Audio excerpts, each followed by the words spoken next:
तो आपने सुन लिया कि कैसे वर्क ऑर्डर बढ़ता जाता है और कई गुना बढ़ता जाता है, इतना बढ़ जाता है कि बताया जा रहा है 3-4 गुना 300 गुना करीब बढ़ गया। लेकिन जो कैग रिपोर्ट आई है उसमें कुछ चीजें मेंशन है और आपको उसकी जानकारी हम इसलिए दे रहे हैं क्योंकि ये हैरान करने वाली बात है। आप समझिए, जो सामान है, पर्दे हैं, उसकी कीमत क्या है? कीमत 96 लाख। 96 लाख के पर्दे उस बंगले में, उस आलीशान बंगले में लगे हुए थे। किचन का जो सामान था 39 लाख कीमत का सामान यहाँ लगा हुआ था।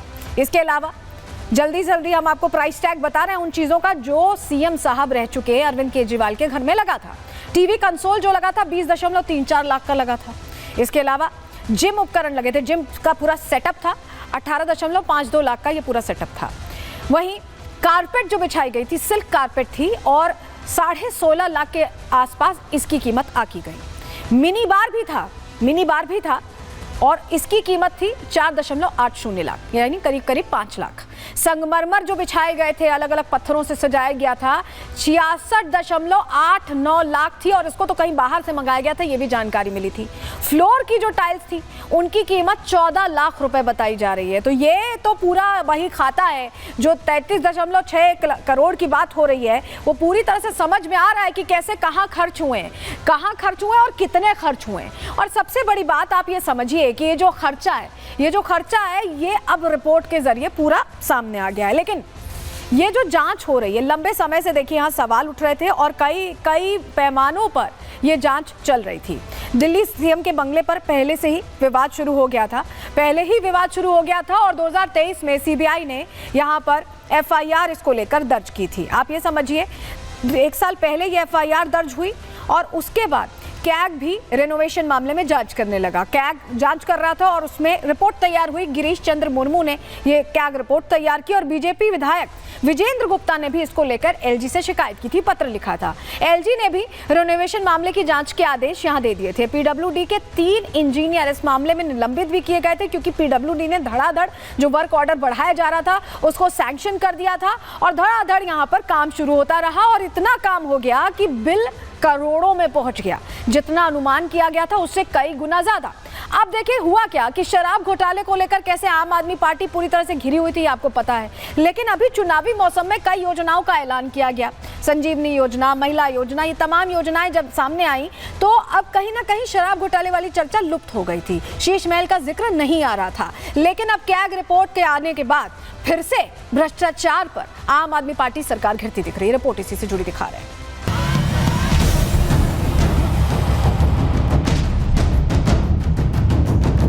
मैं भी कोई शीश महल बना सकता था, लेकिन मेरे लिए तो मेरे देशवासियों को पक्का घर मिले, यही एक सपना था। प्रधानमंत्री नरेंद्र मोदी ने दिल्ली विधानसभा चुनावों के लिए रणनीति बनाने के साथ साथ चुनावी एजेंडा भी सेट कर दिया। बीजेपी ने तय किया है कि ईमानदारी का दम भरने वाली आम आदमी पार्टी की सच्चाई दिल्ली वालों को याद दिलाई जाएगी। पीएम मोदी ने आपदा वाली सरकार के बंगले पर प्रहार करते हुए दिल्ली वालों के साथ किए गए छल पर प्रहार किया था। एक बड़े अखबार ने सीएजी रिपोर्ट के आधार पर शीश महल पर हुए खर्च का खुलासा किया है। और साथियों, आपको ये जानकर के पीड़ा होगी, दर्द होगा, अरे पूरे देश के लोग चौंक जाएंगे जब दिल्ली के लोग कोरोना से जूझ रहे थे, जब दिल्ली के लोग ऑक्सीजन और दवाओं के लिए भटक रहे थे, तब इन लोगों का पूरा फोकस अपना शीश महल बनवाने में था। पीएम मोदी के बाद अब दिल्ली के प्रदेश अध्यक्ष भी आप सरकार पर हमलावर हैं और पूर्व सीएम के बंगले पर हुए खर्च पर सवाल कर रहे हैं। मोदी कहती है कि ये तो सिर्फ 33.71 करोड़ रुपए का एक नॉर्मल सा मामला है, लेकिन 24 में और 2023 में जब इन्वेंट्री बनाई जाती है पीडब्ल्यूडी द्वारा और वो इन्वेंट्री पब्लिश की जाती है तो पीडब्ल्यूडी ये भी स्पष्ट करता है कि ये इन्वेंट्री का जो सामान है ये सरकारी पैसे से नहीं लगा है। तो मैं ये उस इन्वेंट्री के सामान की लागत को जोड़ता हूँ तो ये मामला 75 से 80 करोड़ का बनता है। तो अरविंद केजरीवाल सामने आके स्पष्ट करें, इधर उधर की बातें ना करें कि इस भ्रष्टाचारी शीश महल में जो पैसा लगा अरविंद केजरीवाल वो कहाँ से आया है। तुम्हारे बाप का है क्या? तुमने दिल्ली की जनता के टैक्स के पैसे को लूट के यहाँ लगाया, तुमने भ्रष्टाचारी की है, चोरी की है, तुमने कमीशन खाई है, उस पैसे को तुमने यहाँ लगाया है, तो उसका हिसाब दें। पहले प्रधानमंत्री और अब प्रदेश अध्यक्ष के ये बयान बता रहे हैं कि बीजेपी भ्रष्टाचार के मुद्दे पर आम आदमी पार्टी को घेरने की तैयारी में है। वहीं सीएजी की ये रिपोर्ट इस बात की गवाही दे रही है कि सीएम आवास को आलीशान बनाने के लिए पैसा पानी की तरह बहाया गया। दिल्ली की जनता गर्मी में पानी के लिए तड़पती रही और पूर्व सीएम जकूजी और मिनी बार का लुत्फ उठाते रहे।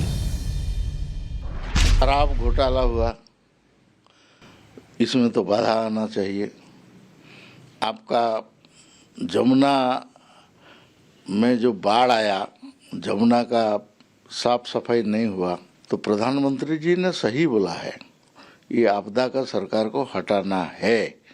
और मेरा ख्याल से पब्लिक ने इसको मान लिया है, इसको ठान लिया है और इसको हटा के ही रहेंगे। भाजपाई, मैं तो बार बार कहता हूं भाजपाइयों के बारे में, भाजपा जब भ्रष्टाचार के खिलाफ बोलती है तो लगता है ओसामा बिन लादेन अहिंसा पे उपदेश दे रहा है। शराब घोटाले मामले में आम आदमी पार्टी की फ्रंट लीडरशिप बुरी तरह घिरी हुई है। ऐसे में आपकी तरफ से चुनावी वादे कर वोटर्स का ध्यान भटकाने की कोशिश की गई, लेकिन अब एक बार फिर बीजेपी और कांग्रेस आपको भ्रष्टाचार के मुद्दे पर पटकनी देने की कोशिश कर रही है।